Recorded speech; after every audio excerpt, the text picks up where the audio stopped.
Assalamu alaikum wa rahmatullahi wa barakatuh. This is Hamza Foy with Ihya 502 Podcast. In this episode of Reading Between the Lines, Mishkat and I will be reviewing the book Moral Capitalism, Why Fairness Won't Make Us Poor by Steven Pearlstein. To start off, this book is a good recommendation for anybody who's not familiar with economics in general. Just first glance at this book, I felt like it gave a pretty comprehensive overlook of the kind of economics that you might study at the university level. The language is very accessible, though. Don't worry about getting mired in a lot of like jargon and like high level vocabulary. I feel like Pearlstein did a good job of explaining the different parts of economics in kind of layman's terms. Otherwise, I think in the book, there was a number of really interesting tidbits, and I'll let Mishkat introduce one of those that we kind of found in this book. Okay, we can start with the concept of, I wanted to start with just the name of the book, Moral Capitalism. I think it's a misnomer. I don't think there's anything moral about capitalism, but this was an interesting book in terms of, what capitalism has kind of done on a global level, but I think it affects more the United States more than anything. So one of the things that the author talked about that I thought was really, really interesting was social capital. And it's like almost like an inherent concept of trust that, we have between each other, we have between businesses, who expect our patronage, and, if we want to be customers to those businesses, then they have to hold themselves up to a certain, threshold of not shadiness. Yeah. So that was really interesting. Some of the examples that he gives is, first for someone, if you're contracting for something to do to your house and you've not really worked with a contractor, you'll give them like a deposit and you'll expect that they do the work. And then they expect that you will pay off everything, at the end. Or, you go to a doctor's office and they give you medical advice and you trust that they've properly gone through the education, and you'll, take their word at their word, take them at their word. And so I thought that was an interesting concept, and how I feel like that's diminishing now. And there's actually another book, I think that the one that we're going to do next time, that talks about, how things are just being challenged left and right, whether you're an expert or not. But I don't know. I thought that was an interesting concept in light of the recent economic situation, which, I do think that social capital is decreasing. It's reminded me, a couple friends and I, we've gotten together to do like multiple projects. I guess you could classify them as like nonprofit, and that's one of the key attributes that we look for, is how will this help build trust? So how will this allow us to build trust among the public to continue doing like other projects, like Zishan, Kirk, Adam, and I doing the Sweat for Syria. There was, because obviously we weren't paid to do that project, but in the end, we were building social capital because you had potential like stakeholders who could donate, who could contribute to the project. The more projects you do successfully, like in our eyes, we thought, okay, we're going to build trust, and that will in turn encourage people in the future to help out with our endeavors. I think kind of branching off from that topic, it was really interesting because I don't have like a background in economics. My degree was in history. So I studied a little bit about economics, but not in such a bird's eye view macro level. Because like you said, when it comes to different types of businesses, there's going to have to be a level of trust there to facilitate transactions. So like you brought up the example, like somebody, being paid as a contractor to work on your house. Mm-hmm. Then there are going to be certain products, certain services that are going to be not as tangible. Mm-hmm. Like, for example, like building websites, building apps. Okay. I would have to have a level of trust from a customer that I'll be able to build based on their recommendations. Because once again, you're dealing with websites, it's less tangible than something like added or mm-hmm. amended to a house.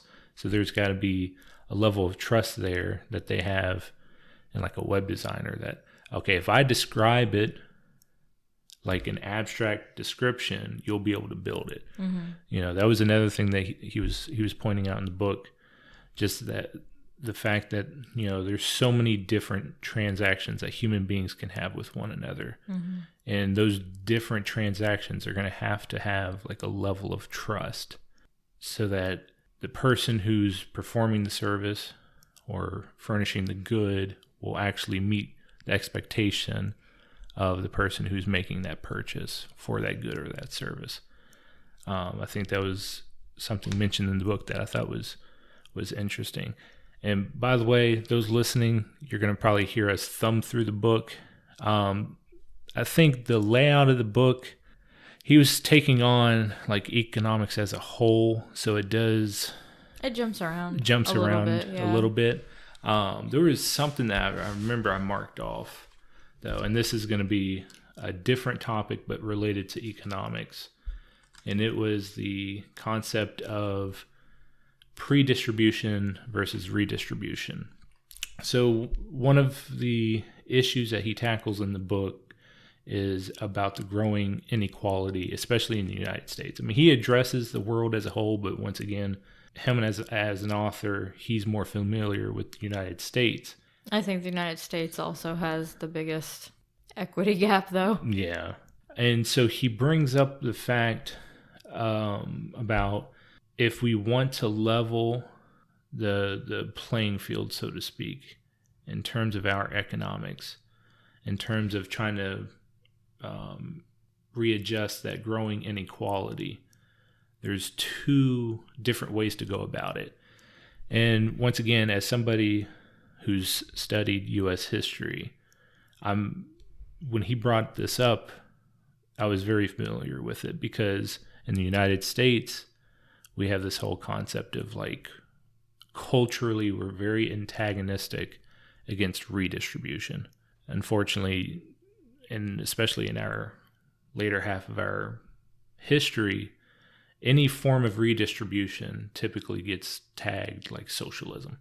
Mm-hmm. Like it, and so he brings up the fact, he's like, okay, if culturally we are antagonized by the idea of redistributing wealth, mm-hmm. then okay, we can in a way pre-distribute it. And one of the examples he gave was the amending the minimum wage mm-hmm. to bring it closer to the quality of life that we hope that people can achieve. Do you have any thoughts on that discussion point? That's the thing. So the one thing I will say about this book and the way the author approached it is, mm-hmm. His, I guess we can call them solutions, are very idealistic, right? Everyone talks about, raise the minimum wage, and that's beautiful. But then when you raise the minimum wage, prices go up, right? Why prices go up? Because especially big companies, corporations in particular, they're so used to making that bottom line, right? It's like so intricate. It's so convoluted. Mm-hmm. They have to have a certain threshold. And when you raise wages, they either lay off some of their workers because, we cannot afford, and I say afford in very, very, very large air quotes. Yeah. But the bottom line is it might cut into their profits a little bit, But they don't want anything cutting into their profits at all. Yeah. So what they do, they raise their prices, they lay off workers, and that just makes the whole situation worse. So, and again, I mean, I don't know what regulations are in place, right? I don't know. I'm not a lawyer. I don't know laws. I'm not an economist. So you can raise the minimum wage all you want. Well, what else is going to come tagging along? Inflation. Yeah. Right. So I don't think that predistribution is as wholesome of a solution as this author is making out to be. Because, I mean, who wants to admit, yep, we're going to let our bottom line be a little bit lower so that we can pay our workers better. Same thing with redistribution. Who's going to say, yep, you can take some of my wealth that I earned, again, earned in quotes, because I mean, I really just want someone to sit there and hash out what people like Jeff Bezos and Elon Musk do on a day-to-day basis that earns them 200 grand, 300 grand a minute. Yeah. Right? Like, what is it that you, like, do you just combust and turn into a diamond every minute that you can justify, like, being worth that much? So, I mean, unfortunately, at this point, it's been, this type of capitalism and consumerism has been so ingrained in us, it's very, very hard to get away from. It's very hard to counteract. And see, it's interesting because he does give a bit of a chronology to how we got to this point where corporations feel like they have to achieve this quote unquote bottom line. As he describes that in the 60s, 70s, and in the 80s, a lot of the companies, a lot of the corporations were employee centric. Yes, and consumer centric. Right. And then you see this shift. And I think going back to like the title of the book, and I'll be honest, I don't think the author really hit on this point enough, but it's almost like you're going to have to achieve a culture shift that causes the companies and the corporations to return to that employee / consumer centric model, that way of thinking, that once again, that culture, because at present, going back to, the point that you made about the minimum wage, the other thing that I'm thinking in the back of my head is, okay, for corporations and companies, they may have the capital necessary to, meet the minimum wage hike, but what about small businesses? Yes, small businesses get decimated. Because we're seeing right now, I mean, with COVID and with the number of people, quitting the workforce, now you're seeing companies almost compete in, like, once again, piecemeal raises in their wages, but you're seeing it now. Yeah. And once again, it might get to the point where it affects smaller businesses where they simply can't. They can't afford that. They can't afford those wages. Exactly. And after reading this book, I mean, I'll be honest, it really shows me the fact that as Americans and as like people in this country, a number of us aren't adequately educated to understand economics, because he does a good job in this book addressing the fact that both the main political parties, the Republicans and Democrats, they both, for all of their economic policies, they both have a number of issues. He's speaking out against the Republican affinity to like reduce the size of government, have no safety net, try to spend nothing at all, and the fact that for the Democratic Party, the idea of higher taxation, more the redistributive policies that they want to push are anathema to most Americans. And I think, I wish that he would have gone into more detail, or perhaps come up with suggestions on how to address the culture, the mindset, where now it's more about the stockholders or shareholders, and so let's just maximize profit. There needs to be something done to get people out of that line of thinking. I don't know if you would be able to achieve it through law or policy, especially because the issue is especially with the globalized economy. Okay, let's say you try to force certain changes on companies through law. Well, guess what? They're going to book it. They'll go to another country. Exactly. They will incorporate somewhere else. Yeah. So, this climate right now is it's suffocating to customers and employees, yes, but you do anything about it, and it's going to suffocate, corporations, because they're going to be like, we can go elsewhere where there is not any regulation at all. I mean, they already do it. They're incorporated in the Cayman Islands and wherever the heck else is tax evasion and, non-extradition and all of that jazz, so that they can avoid, paying what people think they should pay. So you do anything, and it's like a thing of dominoes. You try to shift it from one side, it topples on the other side. Well, that's the thing, is it's gone on so long. And it's you've got, so the government regulates to a certain point, right? It'll regulate, you can't have a monopoly. We saw that with the Aetna Humana merger. It was like, nope, you can't do it. It'll get too big.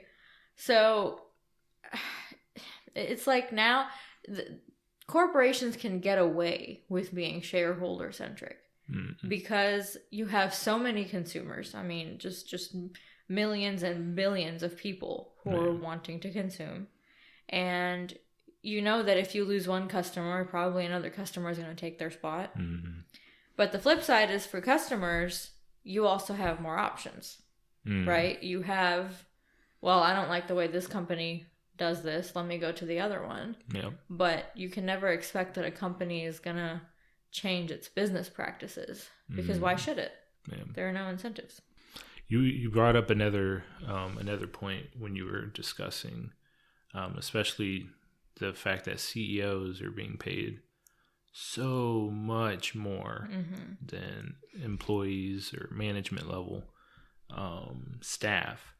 And another thing that he brings up in this book, and once again, it's a lot of the tidbits in the book aren't particularly tied to solutions to the problems he's addressing, but they definitely make you think. And one of them was the whole concept of just desserts. The idea that, especially in older economies, more like agrarian, once again, I'm going like history buff style, agrarian economies. So, okay, you plant a field, harvest the field, you can point to exactly what you produced and say, I'm owed this much, I produced this much.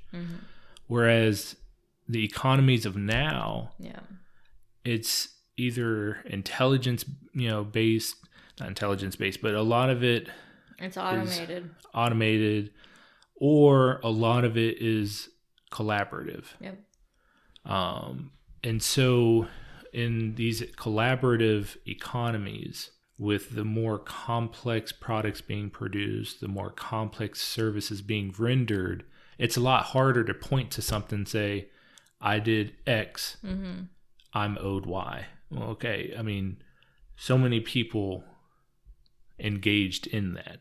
But oddly enough, for the CEOs, it's almost like, what did you even collaborate on? I mean, I'll be honest, and maybe I'm being a little controversial, but it's kind of like, what did the CEO do? Right. Whereas, if I'm thinking like a tech company, you've got these developers, you've got these quality assurance testers, even the managerial, positions. Okay, they're contributing something. So it's like, at that point, we need to see not as much disparity between pay, especially for something that is so collaborative. once again, if you're working a factory or you're a farmer, okay, I get it. Like you can point, made this or made 20 of this. Okay, I'm owed something for that. But in more collaborative economies, the more complex products, services, it's like you lose the ability to really point to something and say, I'm owed this or that. I think him bringing that up was an excellent point. I think these days also, especially with large corporations, because you talked about, CEOs, and that was a good point. Like, what do they, and I sit here and I wonder, because I work for a, pretty big company.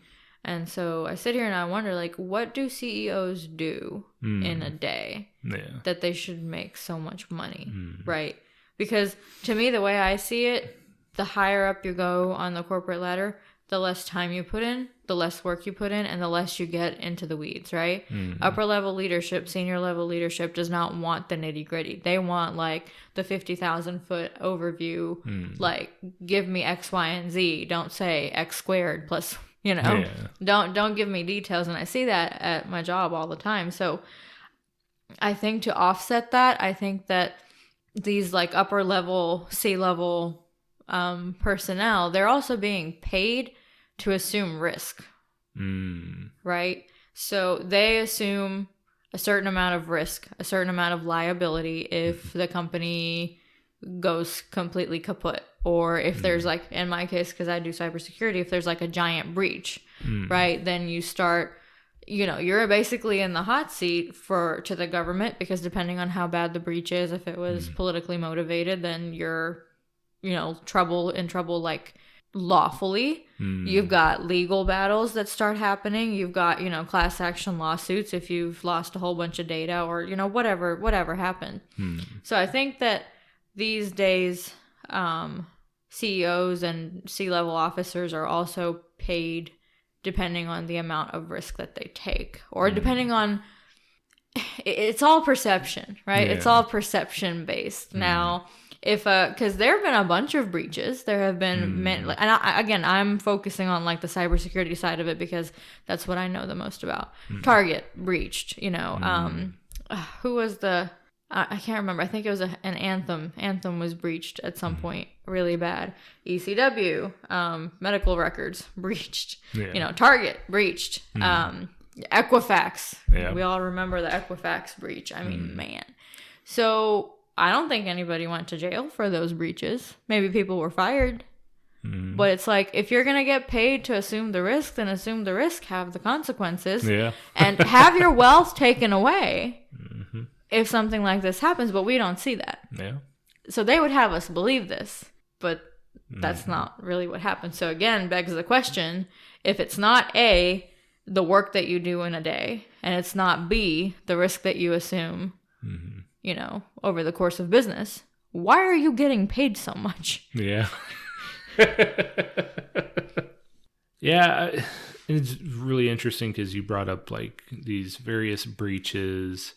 I mean, we've seen certain companies, corporations, we've seen, them brought to trial, that sort of thing. And typically it turns into, they have to pay a certain amount. But once again, that certain amount that they're having to pay is typically a drop in the bucket in terms of the overall money that they are making. Any last thoughts? I think it's interesting. A lot of workplaces in general, whether they're big and small, also have it's an unwritten, unspoken rule in most places. Some places go so far as to actually write it down, and it's a no talking about pay rule. So you're going to see what the CEO makes because, he's the top level. But in, like within your department or within your team, you're not really supposed to say, hey, how much do you make? Tell me how much you make. Because then what happens? Then if they make more than you for the same work, then you're going to go to your manager and say, hey, what the heck? So I think that there's just so many things that bigger businesses who have run unchecked to create this whole capitalistic consumerism, they jump through their own hoops to keep it that way, to get away with tax evasion and to get away with shady business practices and bad quality and lack of quality assurance. So again, I mean, it's like a vicious feedback loop. You know, how do you regulate them without them saying, well, I'm going to leave. Bye-bye. Yeah. What do? You say, well, you can't export your goods to the United States if you were originally a United States company and now you're going to incorporate elsewhere because you didn't like the rules. You know, that's not very realistic either, but something's got to give. Mm-hmm. And see, the thing that I've always felt, even before reading this book, because I've, going through college, I would always hear the debates about like capitalism versus socialism versus, other economic communism systems. Yeah. You can say it. People's grievances with capitalism typically can be traced back to what you discussed, which is, as a small business, you've got to deal with the risk, you've got to deal with the challenges of running your business. But once you get to a certain size, legally, you have all these different loopholes, all these mechanisms to basically get away, not with murder, but get away with some of them bad business practices. You never know. Yeah. And the thing that irks me about the people who get frustrated, especially with like the, millennials or with like college educated adults who are getting a little frustrated with the current capitalist system. If you did away with the good old boys club that you get to enter in when your company or corporation gets so big, if you did away with that and you had the even playing field throughout, no matter the size of your company, I feel like people wouldn't have so much grievance. But because, and not just that's one of the grievances. The other that he doesn't talk about, because it's not really like the topic of his book, is, for example, like the historical disparity, like the way different races were treated in the United States when it came to economics. So like when I'm thinking, 1930s and 40s, you had the redlining. When, we came out of the Great Depression, the government was trying to reinvest throughout the United States. They redlined, okay, black communities wouldn't be given anything. Right. Various immigrant communities wouldn't be given anything. If you did not have that going on, as well as this sort of good old boys club that you can get into if your company gets big enough to where you can have bad business practices and get a slap on the wrist, I don't think people would have as much grievance with capitalism. But because you had that here in this country, now you're having more and more people challenge and become frustrated with the current system. And especially when people aren't educated in economics, for them, it's not little piecemeal fixes. For them, it's, well, let's just wipe the whole board. Because once again, a lot of Americans aren't educated in economics. Yeah. So they wouldn't even be able to parse through the little piecemeal changes that you need to make a more fair system. Does that make sense? It does. It does. And I think, I know we need to wrap this up. I didn't think we'd be able to, go at such length about this particular book, seeing as it is about economics. It's not really. But yeah, I mean, it's a pertinent and relevant issue. But I think, businesses, they have their disaster recovery plans and their business continuity plans and what to do if X, Y, and Z goes wrong and directly impacts that business. But these practices are not sustainable. Who's going to buy your goods if everybody is poor? Where does your business go then? Because the top 10% or the top 1% aren't going to generate you enough business. There's too many corporations around for that. They're going to give a little bit here, a little bit there, and you might go belly up like all the lower class people who did, because their business practices are just not conducive. They're not conducive to people in less privileged areas getting a good education, getting good jobs, keeping those jobs, building wealth. Yeah. And when you don't have that, when you don't have these fair business practices, none of it is sustainable. And I feel like businesses don't think about that. They don't think about, well, here's the community that we're in, right? And I mean, now businesses have gone online. So like the world is their community. Yeah. So if this poor area can't afford our products, well, there's somebody else. I mean, they might be overseas that can do it. Mm-hmm. But ultimately, it's not sustainable for the business either. And like the thing that always gets me is like, what is so terrible about having something that benefits everyone? Like healthcare. Like universal healthcare. People are like, no, I don't want to pay for your healthcare and yada, yada, yada.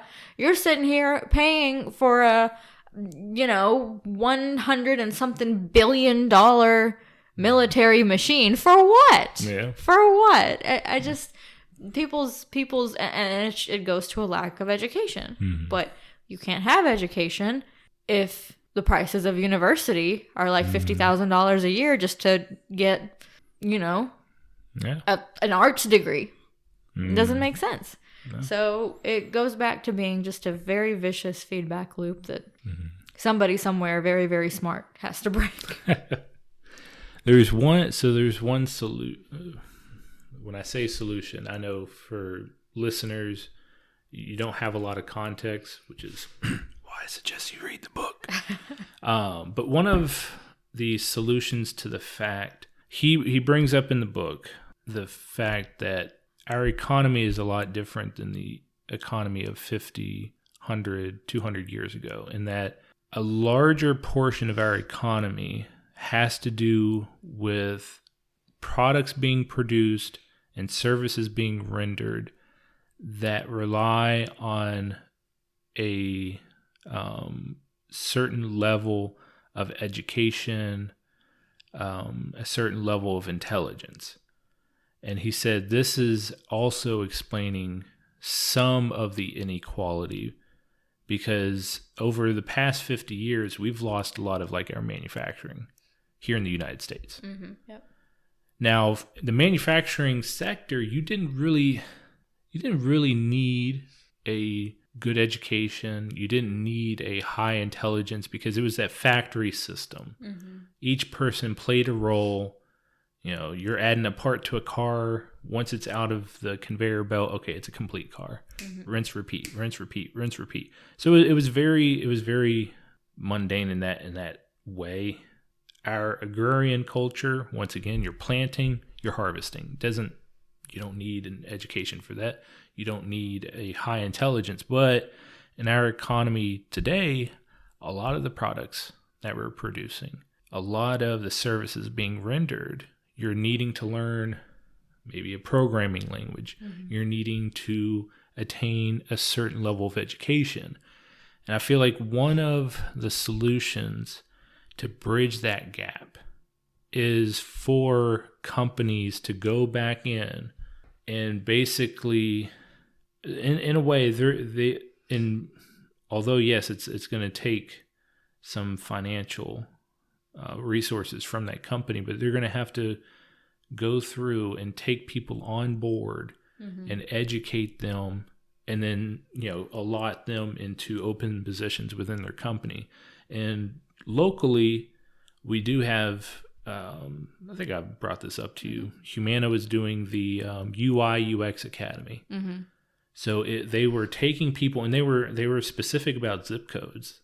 They were like, because a lot of the zip codes were like either the south end or west end of Louisville. If you're from this zip code, we want to bring you onto this program. We will train you, then hire you. All right. We need to see more companies go in and do that, especially, and I think COVID has actually forced the hand of a number of companies because they're realizing, crap, a lot of people are quitting. We have to fill these positions, but we don't have the workers with the proper education to do it. Mm-hmm. Okay, let's just bring them in, educate them, fill our positions. Mm-hmm. And I feel like that's going to be a good solution to at least address the education/intelligence gap with our modern economy. And I wish he brought up the fact that the economy is a lot more suited for high intelligence, greater educated, roles. He brought up that issue, but I wish he would have talked about that solution that I brought up or other solutions. This book, for readers, I definitely suggest you read it, especially if you don't have a sound understanding of economics. Once again, it's in very layman's terms. You don't have to worry about high-level vocabulary. He has a number of helpful charts that also explains some of the economic points that he discusses. It is going to be very broad, so don't worry about this being focused on only one part of economics. It's a very broad overview. That's why I made it, that's why it was a little difficult to discuss, just because he is talking so broadly. But once again, I definitely suggest this book. It is called Moral Capitalism: Why Fairness Won't Make Us Poor, by Steven Pearlstein. You can get it on Amazon, Carmichael's bookstore, wherever. Any last thoughts? Or it's a really good book to kind of like an entry level book to economics. Something that won't overwhelm. If you're just starting out and trying to learn, because I think people think of economics and think, oh, that's boring. Who wants to talk about money and wealth and long business practices? Yuck, like that's boring. But it scares me. Like the current like political and economic climate is scary. Yeah. And I think of what do we do if we lose one of our incomes? What do we do if the price of bread has gone up, milk has gone up. I remember when loaves of bread were like 20 cents. So it scares me, and I think that everybody should educate themselves on something that is just so integral to our survival that it's if we want to go back to an agrarian society, we don't need this. But who wants to go back to planting in fields and relying on the weather and the climate, which is going haywire? So I think that everybody should take the time to figure out what's going wrong where, because right now it's pretty wrong. I would suggest, and obviously this advice is for myself as well, study economics, make sense of the actual practical side of economics so that you're better educated when you're reading about whether it's issues here at home, here in the United States, or issues abroad economically. Because I feel like, unfortunately, a number of media persons, a number of politicians play on that general lack of no understanding. Just you don't understand economics, and so they can sell you snake oil, basically. So I definitely would suggest this book. It's not a lot of reading, maybe 200 something pages. 200 something pages. So really, really good book. Thank you for tuning in. You can catch this podcast on YouTube, Spotify, or Apple Podcasts. We have rolled out a new podcast website.